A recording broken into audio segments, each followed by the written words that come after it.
Queridos, nós vamos ter a bênção agora de podermos meditar na palavra do Senhor. E eu os convido a abrirem a palavra do Senhor em 1 Pedro, capítulo 1, onde nós leremos do verso 14 ao verso de número 16. 1 Pedro, do capítulo 1, do verso 14 ao verso 16. E a palavra do Senhor diz assim: como filhos da obediência, não vos amoldeis às paixões que tinhais anteriormente, na vossa ignorância. Pelo contrário, segundo é santo aquele que vos chamou, tornai-vos santos também vós mesmos em todo o vosso procedimento, porque escrito está: sede santos, porque eu sou santo. Vamos orar. Ó Pai, nós somos privilegiados pela bênção que o Senhor nos concede, ó Pai, e reconhecemos, de estarmos na Tua presença como Teu povo, como Tua igreja, para adorá-lo.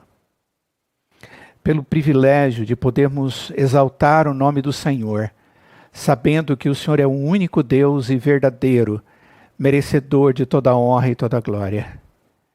Pelo privilégio, ó Pai, de poder abrir a Tua palavra como a Tua verdade e saber que o Teu Espírito é que nos dá entendimento. Fale ao nosso coração, ó Deus, ensina-nos a Tua verdade para o nosso bem e para a glória do Teu nome, em nome de Jesus. Amém. Queridos, nós temos caminhado no nosso estudo na primeira carta de Pedro. E uma das coisas mais belas que nós vemos nesse texto, a partir do capítulo 1 que até aqui estudamos, é a forma com que Pedro exalta a ação de Deus a favor do seu povo. A forma graciosa com que Deus resolve o problema do seu povo, que vivia momentos extremamente difíceis. Momentos que eles deveriam enfrentar tendo uma única certeza no coração, de que Deus era por eles. E Pedro está conduzindo-os para que isso pudesse ser suficiente, para que isso pudesse ser motivação, para que isso pudesse ser o desafio para a vida deles, tendo como objetivo maior a alegria daqueles crentes, a santificação das suas vidas e a exaltação plena e contínua de Deus. Como nós vimos até aqui, Pedro fala a respeito da sua própria vida. E quando ele começa a sua carta, ele mostra como Deus transformou. Como Deus fez diferença na sua vida, transformando para ser ele um instrumento de pastoreio da igreja e de proclamação do evangelho. E quando ele investe nestes irmãos, enviando a eles a carta, ele diz que aqueles irmãos fazem parte da igreja do Senhor Jesus. E que cada um deles fazem parte da igreja porque Deus os elegeu. Porque Deus os santifica. E porque Deus, dia após dia, cuida dessa igreja, perdoando-os todos os seus pecados.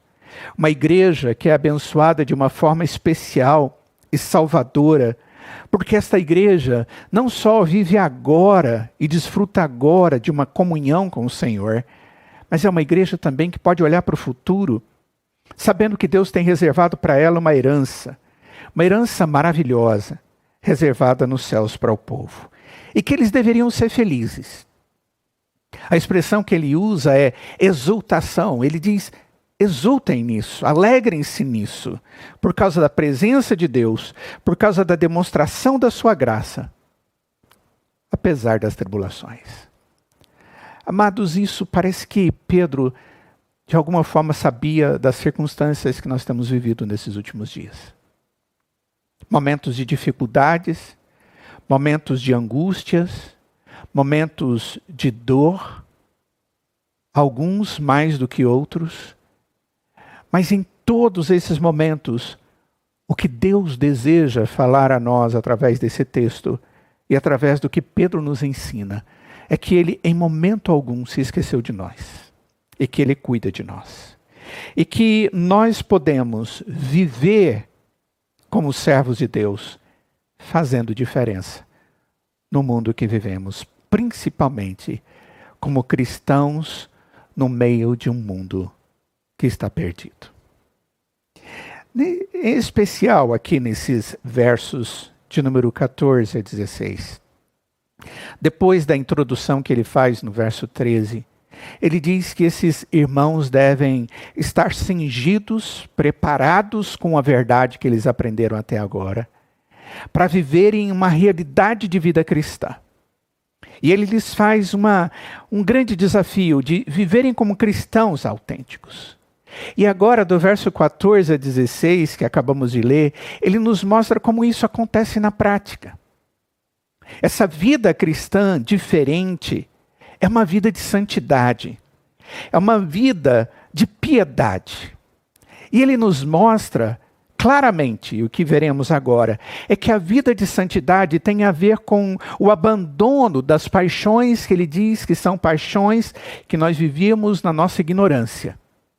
Mas ao mesmo tempo, o abraçar de uma vida nova, refeita, transformada para a santidade, como Deus é santo. Então vamos para a primeira parte. A primeira coisa que ele nos mostra é que a igreja do Senhor Jesus, que é chamada à santidade, ela vai conseguir viver assim, na medida em que ela abandona as paixões, que segundo ele, são as paixões do tempo da ignorância. Queridos, Pedro tem uma preocupação muito grande de trazer uma linha muito clara de pensamento, conduzindo os crentes para uma vida coerente, segundo uma nova identidade. Antes, eles não eram, como diz Paulo em Efésios capítulo 2, povo. Eles foram encontrados numa realidade. E Pedro também, aqui neste texto, no capítulo 2, ele vai falar que nós também, antes de Cristo na nossa vida, não éramos povo, mas agora somos o povo de Deus, que não tinha alcançado misericórdia, mas que agora alcançamos a misericórdia. Nós somos os cristãos. E ele inicia apontando como isso acontece na nossa vida. Como que nós podemos viver segundo essa nova identidade? Ele diz que os crentes devem viver como filhos da obediência. E ele diz da seguinte forma, como filhos da obediência é que nós devemos viver. Quando ele usa a expressão filhos aqui, essa metáfora é muito comum no Novo Testamento. Essa expressão aqui, ela é de alunos ou discípulos que são chamados de filhos pelos seus mestres. Porque estes mestres, pela sua instrução, ele educa os seus alunos de tal forma que eles moldam o caráter dos seus alunos. E agora estes alunos são moldados como eles também foram moldados, por uma verdade que os transformou em mestres e agora eles ensinam. Contudo, o filho aqui não é filho de um mestre qualquer. São os filhos de Deus. Quando Pedro está dizendo que nós devemos agir como filhos da obediência, ele está se referindo àqueles que são feitos filhos de Deus. Amados, nós somos esse povo. Nós somos aqueles que éramos perdidos, que vivíamos sem família, que vivíamos sem cuidado espiritual e sem família espiritual. E a palavra de Deus vai nos mostrar que Deus nos adota e cuida de nós como os filhos. E o início dessa convivência acontece na regeneração. No capítulo 1, se voltarmos um pouquinho, no verso de número 3, Pedro diz assim: Bendito Deus e Pai de nosso Senhor Jesus Cristo, que segundo a sua muita misericórdia, nos regenerou para uma viva esperança. Amados, o único modo de estarmos em Cristo, nesta nova família, é através da obra da regeneração que é promovida na nossa vida pelo Espírito Santo de Deus. Jesus mesmo disse que nós não podemos ser cristãos sem um novo nascimento. Ele diz a Nicodemos, em João capítulo 3, verso 3, em verdade te digo, que se alguém não nascer de novo, não pode ver o reino de Deus. Esse nascer de novo tem a ver com o ato regenerador de Deus. Tem um ato dele gerar vida onde só havia morte. Se você, meu querido, renasceu pelo Espírito, não pode ser outra coisa a partir desse momento a não ser um cristão. Isso é maravilhoso demais. A partir do momento em que Deus começa uma obra nas nossas vidas, Ele faz com que essa obra continue. Quando Ele nos introduz na vida nova, é para vivermos com esta novidade de vida, segundo a graça dEle no nosso coração. Se você é um cristão, nasceu de novo pelo poder do Espírito Santo, o que significa que a sua natureza, que o constitui como ser humano, foi transformado por Deus. E é exatamente assim que nós vivemos, como filhos de Deus. Só que existe uma característica nesses filhos adotados. Eles são chamados como filhos da obediência. João Calvino, falando a respeito desse assunto, ele diz que, antes de tudo, o que Pedro faz é notificar que nós somos chamados pelo Senhor a desfrutar do privilégio e da honra da adoção através do Evangelho. Mas que, em segundo lugar, que nós somos adotados por este fim, ou para este fim, para que Ele nos tenha como filhos, não filhos desobedientes, mas filhos obedientes. Deus nos leva à sua presença para nos tratarmos bondosamente como Pai que adota e que deseja ver o melhor acontecendo na vida desse filho. Irmãos, por mais que a obediência não nos faça filhos, não é porque obedecemos algumas coisas que nós nos fazemos filhos de Deus, já que o dom da adoção é algo gratuito e que vem da parte de Deus que nos escolhe.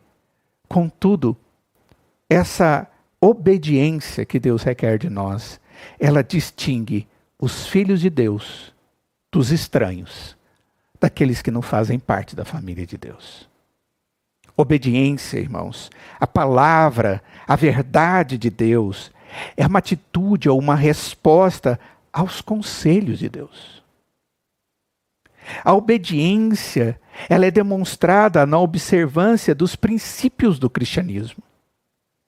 Os verdadeiros servos de Deus são aqueles que olham para a palavra de Deus, têm prazer nela, se esmeram em entender o mais profundamente a respeito dessas verdades, não só para guardá-las nas suas mentes, mas para que permitam que elas desçam aos seus corações e que leve-os a viverem segundo essas verdades. Para a sua alegria, para a sua satisfação, mas para a honra do seu Pai, para a glória de Deus, para que esse Deus seja satisfeito com esse filho. Como os filhos da obediência devem viver? Pedro nos diz aqui. Ele diz que eles devem abandonar os desejos da velha natureza. É interessante, ele vai nos dar duas orientações aqui, uma positiva e uma negativa. Ele diz: não vos amoldeis as paixões que tinhais anteriormente na vossa ignorância. Duas implicações. A primeira uma negativa, a segunda uma positiva. Primeiro a negativa. E ele diz que nós devemos ter uma completa quebra com o passado, com aquilo que vinha antes, com o que tinha como regra na nossa vida anterior, que ele diz que é uma vida segundo a ignorância. Queridos, como filhos da obediência, Nós não podemos estar voltando às mesmas práticas quando nós vivíamos presos numa natureza caída, presos no pecado. A ideia aqui é que nós não podemos mais seguir os desejos proibidos, que Deus proíbe na sua verdade. Mais especificamente, a ideia aqui é da luxúria, daquilo que faz-me alegre por causa do pecado. Antes do novo nascimento, os desejos, as concupiscências determinavam a nossa vida. Nós éramos escravos do pecado. É incoerente, extremamente incoerente, um salvo ter na sua vida moldada pelas paixões da sua velha existência. É incoerente. Sabe por quê? Porque Deus nos faz nova criatura. O salvo, o cristão verdadeiro, é uma nova criatura. Pelo Espírito Santo de Deus, ele tem um coração novo. Pelo Espírito Santo de Deus, ele tem uma mente transformada. Pelo Espírito e a graça, a misericórdia de Deus, ele tem uma nova vida. E as coisas que estavam ali atrás precisam ser deixadas. Precisam ser abandonadas. Porque estas coisas eram próprias como ele mesmo diz, da nossa ignorância, da nossa cegueira moral, da nossa ignorância das coisas que são boas, das coisas que são divinas, das coisas que são de Deus, das coisas que são eternas, quanto à vida. Nós não compreendíamos isso. E isso deve, então, agora, reinar na nossa existência. Não mais a cegueira, mas a claridade que o Espírito me traz e traz a você também. Quando o texto diz que nós tínhamos na nossa ignorância estas coisas, queridos, a vida no pecado, ela é marcada pela ignorância. Ignorância é ausência de conhecimento. E essa ausência de conhecimento, normalmente ela é causada pelo pecado, pela cegueira. Ela é causada pelo prazer do pecado. E é interessante que as pessoas, quando estão envoltas no pecado, elas se acostumam tanto com aquilo, que elas começam a pensar que elas não podem viver sem aquilo. Sem aquilo que produz nela prazer pecaminoso. São os seus ídolos. São os seus ídolos gerados num prazer que é momentâneo. A ausência do conhecimento verdadeiro tem a ver com essa cegueira moral, pela dureza do coração causado pelo pecado. Mas o que é proposto aqui no texto, e que nós vemos também Paulo tratando em Romanos capítulo 12, verso 2, é que nós não devemos nos conformar mais com este século. Mas nós devemos estar sendo transformados pela renovação da nossa mente, para que nós possamos experimentar qual seja a boa, agradável e perfeita vontade de Deus. Irmãos, santificação, ela tem a ver com o não mais segundo o pecado da nossa ignorância, ou a ausência de conhecimento produzido pelo nosso pecado. É um não às coisas passadas. Mudança de mente. Mas também a santificação tem a ver com um sim. Com uma vida coerente com um modelo. E esse modelo é Cristo Jesus. Observe bem que no verso 15 ele diz, pelo contrário. E essa é uma objeção, é uma exceção. Ele está dizendo, pelo contrário, segundo é santo aquele que vos chamou. A expressão chamou aqui dá a ideia no original daquele que chamou-nos pelo nome. Não é simplesmente um chamado aberto, mas é um chamado que vem e alcança o meu coração, que é preparado para o Espírito Santo para eu entender que é Deus que está me chamando. Para que eu possa cair aos pés de Deus reconhecendo o meu próprio pecado. O chamado eficaz de Deus, não um chamado qualquer. Naturalmente eu não consigo ouvir Deus. Eu não consigo compreender a palavra de Deus. Eu não consigo entender o amor de Deus. Mas na medida em que esse santo chama, numa ação espiritual, poderosa e vencedora sobre a minha ignorância, eu ouço. Pelo Espírito, eu atendo. Pelo Espírito, eu compreendo. Pelo Espírito, eu creio. Essa obra de Deus é maravilhosa. E agora o que o texto está dizendo, olha, pelo contrário, essa conjunção adversativa aqui, ela introduz o aspecto positivo dessa passagem. Pedro informa que nós, e aqueles leitores originais, que Deus os chamou da escuridão para a sua maravilhosa luz. Capítulo 2, verso 9 de 1 Pedro.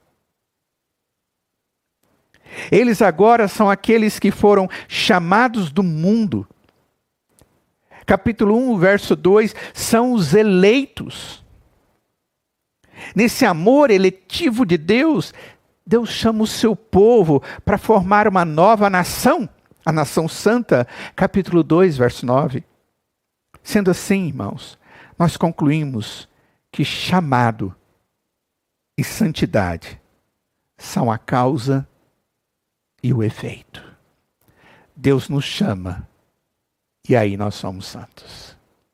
Deus nos chama e somente porque Deus nos chamou de maneira eficaz e nos levou à sua presença e fez de cada um de nós filhos dele, é que nós podemos viver agora em santidade. Pela graça, para vivermos segundo ela, para o nosso bem e para a glória de Deus. O que Pedro está sugerindo aqui no texto é que baseado nisso, baseado nessa atitude correta, essa atitude de Deus a nosso favor e consequente reação nossa correta, de que fomos chamados e agora vamos correr junto à santidade, diz o texto, tornai-vos então santos, vós mesmos, em todo o vosso procedimento. Hajam como santos, vocês também. Hajam como santos, não em um único detalhe, mas o texto diz em todo, em cada, em individual atitude, pensamento, sentimento, em todo o vosso procedimento. Queridos, Deus chama seu povo para ser santo, porque Ele é santo. Pedro toma o conceito de santo aqui e aplica esse conceito a nós, a igreja. Ele está dizendo, olha, como aquele que chamou vocês é santo, vocês também têm que ser santos. É isso que ele está dizendo. A razão é, por que Deus é santo? Deus chama o seu povo do mundo, do pecado, para uma vida de santidade. Do mundo da ignorância para a santidade. Do mundo da perdição e sem nenhum caminho correto para o mundo que tem tudo alinhado, preparado, abençoado pelo Senhor. E esse Deus deseja que tudo o que fizermos, dissermos ou pensarmos seja santo. É isso que ele quer dizer em todo o vosso procedimento. Quando Deus Santo emite o seu chamado, pessoas pecadoras se tornam santas para viverem em santidade. Louvado seja Deus por isso. Qual a razão da nossa santidade cristã, irmãos? o texto diz no verso de número 16. Porque escrito está: sede santos, porque eu sou santo. Pedro não baseia essa exortação nos seus próprios pensamentos. É muito importante que vejamos isso. Mas ele está trazendo aqui uma palavra de Deus que já havia sido dada lá no Antigo Testamento. Ele está citando uma verdade já revelada como sendo um princípio divino que deverá sempre ser lembrado e obedecido pelos cristãos, por mim e por você. Ele toma a palavra escrita de Levítico, capítulo 11, do verso 44 e 45. E ele apela para Levítico, para esse texto, porque o livro trata do tema da santidade. E ele está falando de santidade, que é característica do verdadeiro cristão chamado por Cristo. O texto de Levítico diz assim, capítulo 11, verso 44 e 45. Eu sou o Senhor, vosso Deus. Portanto, vós vos consagrareis e sereis santos, porque eu sou santo. E não vos contaminareis por nenhum enxame de criaturas que se arrastam sobre a terra. Eu sou o Senhor, que vos faço subir da terra do Egito, para que eu seja vosso Deus. Portanto, vós sereis santos, porque eu sou santo. O texto é extremamente enfático. Deus mostra que ele deseja e ele determina a santidade ao povo chamado, ao povo escolhido. Porque para conviver com ele tem que ser santo, porque ele é santo. Levítico ensina que o povo de Deus deve ser santo porque Deus é santo. O adjetivo santo aqui, irmãos, de fato aparece com mais frequência em Levítico do que em qualquer outro livro da Bíblia. Sejam santos, porque eu sou santo. Irmãos, como isso se dá? Nós temos que entender que, para o crente, verdadeiro cristão, a santidade ela não termina com o perdão e a purificação dos pecados. Mas ela começa com uma vida de oposição ativa ao pecado todos os dias. A santidade tem a ver com uma ação de negação do pecado, e não simplesmente porque eu vou chegar e confessá-la. Apesar de ser essa uma intenção de Deus para nós, sempre reconhecemos o nosso erro e buscarmos a sua misericórdia. O que Deus deseja é que nós não estejamos caindo nesses erros. Segundo a graça dele e o poder dele.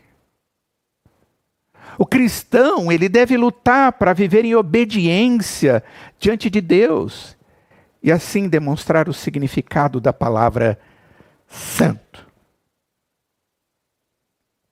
É uma nova realidade a partir da comunhão e da dependência da graça e misericórdia de Deus.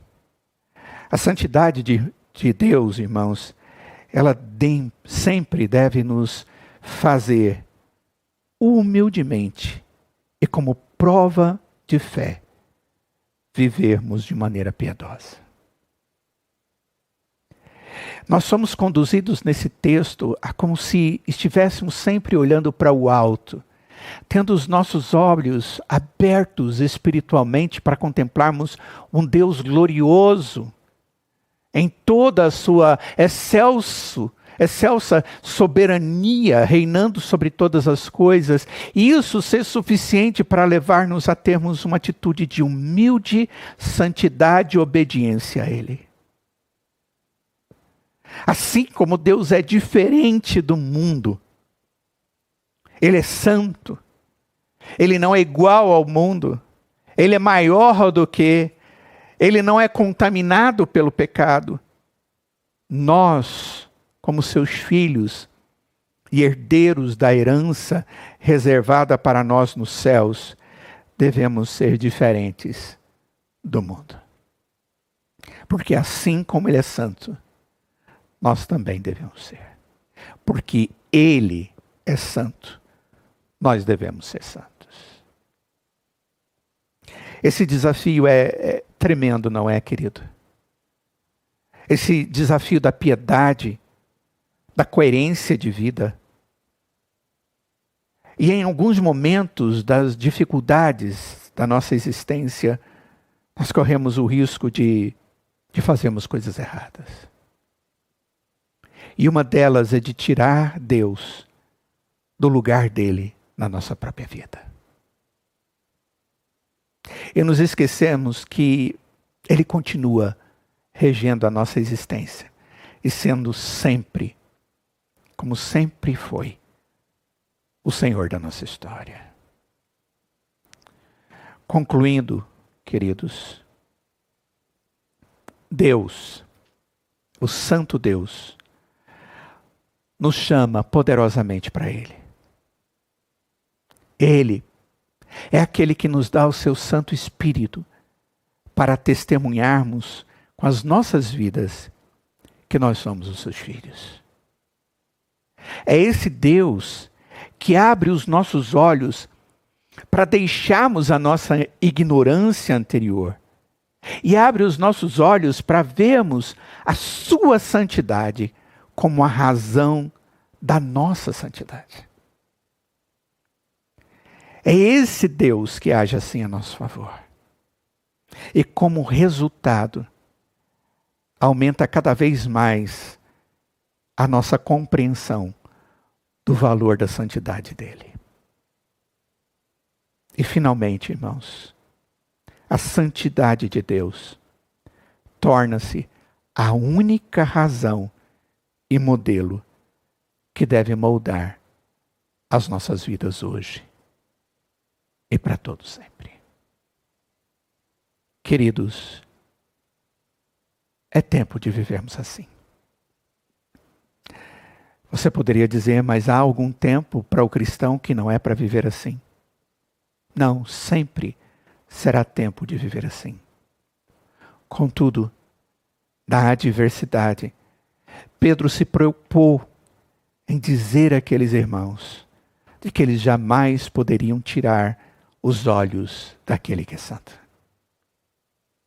Porque se eles sempre estiverem contemplando a santidade desse Deus, eles vão humildemente buscar a sua própria santidade. Eles não vão perder o rumo, eles não vão perder a alegria de se esforçarem na vida espiritual. Que Deus, em sua graça, nos habilite para isso, para o nosso bem e para a sua glória. Vamos orar. Ó Deus Santo, nós te louvamos, Pai. Te louvamos pela tua palavra que hoje nos ensinou mais um pouco a respeito da sua santa e excelsa santidade. A sua gloriosa santidade. Ó Deus, porque a tua palavra nos ensinou mais uma vez que toda a obra do Senhor é para que vivamos uma novidade de vida. E que essa novidade tem a ver, ó Pai, com a nossa comunhão contigo, com o santo, com o perfeito, com aquele que também nos santifica e nos separa, para vivermos, ó Pai, uma vida piedosa e justa diante dos teus olhos. Ó Deus, nós confessamos que é muito difícil para nós. A vida de plena santidade, ó Deus, de abandono dos pecados, é algo que somente poderemos. E confessamos ao Senhor, alcançá-lo através da tua graça. Por isso imploramos para que o Senhor derrame da tua graça sobre a nossa vida. E que o Senhor nos dê vitórias, ó Deus, sobre os ídolos que muitas vezes temos, ó Pai, nas nossas vidas. Que o Senhor esteja nos dando vitórias sobre aqueles pecados que nós nos acostumamos com Ele, ao ponto de não estar sentindo mais o peso. Ó Deus, tenha misericórdia de nós. Que essas palavras de admoestação que foram ditas ao teu povo no passado tragam a mesma eficácia sobre a nossa vida. Porque a palavra é a mesma, vinda do mesmo Deus, que agora oramos e pedimos, em nome de Jesus. E agora, amada igreja, que o Senhor vos abençoe e vos guarde. E faça resplandecer sobre vós o seu rosto, e vos dê da sua paz. No amor de Deus o Pai, na graça de Jesus o Filho, e na comunhão do seu Santo Espírito, e que seja assim hoje e para todo sempre. Amém.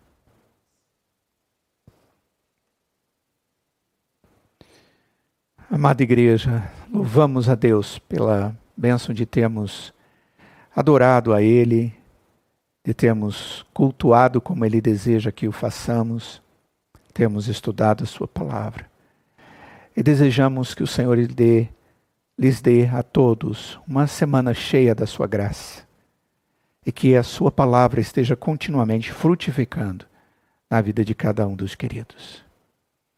Queremos convidá-los para que durante essa semana você possa participar das atividades da igreja. Nós temos tido o privilégio de, apesar das limitações que a quarentena tem nos dado, de continuarmos a viver como igreja, nos reunindo para orarmos, para meditarmos na palavra. Fazemos isso na segunda, na quarta e na sexta-feira.